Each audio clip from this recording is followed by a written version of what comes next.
Johnny Depp, I never dreamed in the past decade that you would pull off as great a performance as you did right here, man. Working with John McBride, John Polonius, Ed Cookson, and Scott Cooper, 4 directors. You know what? It's okay. I'll give them the benefit of the doubt. Depp, it's good to see you step out of the light from your bromance with Tim Burton and do something this great. So the star of the film here plays real-life mob boss James Whitey Bulger, one of the most powerful crime bosses in Boston back in the 1970s and 80s. This is a really interesting concept on the building of a character. The directors did an outstanding job at showing the rise and fall of James Whitey Bulger in Boston and all the trials that he went through. Showing the hardships with his wife and child to get to where he was, and showing former FBI agent John Connolly, played by Joel Edgerton, covering Whitey's tracks while he allows him to get away with murder and have his influence grow. And seeing how much James Whitey Bulger's influence grew around the city of Boston throughout the years. He thought that he was trying to buy his way to heaven when actually he was on a path to hell. Now, as I said, Johnny Depp just kills it in this role. I mean, he blew my socks off. And James Whitey Bulger was a complete monster. If you ever try to threaten this guy, he will kill you.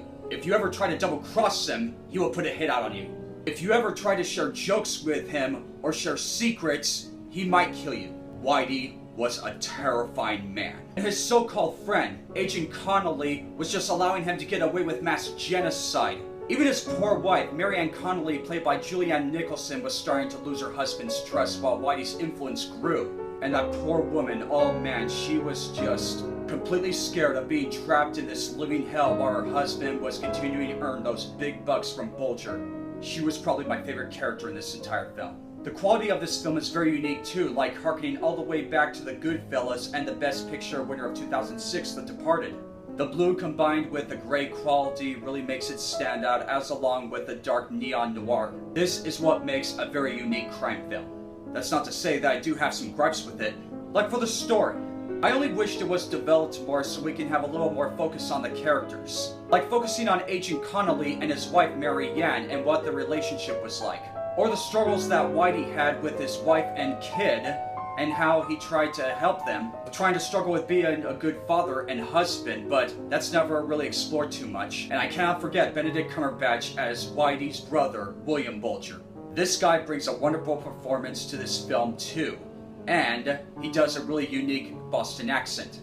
But after all said and done, I'm just really amazed at how good this film is. And after so many years of what Whitey has gotten away with and being on the run, I am just so grateful that he was finally caught and put to justice in the end. A very terrifying story with very good performances.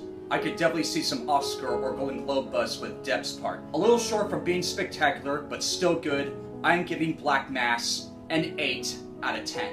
So what do you think Johnny Depp made his best performance in? Don't get me wrong, he still makes an awesome performance here, but I think my favorite performance from him is What's Eating Gilbert Grape. Let me know in the comments section below. And as always, thank you all so very much for watching. Sorry about the delay, and I'll catch you all on the flip side.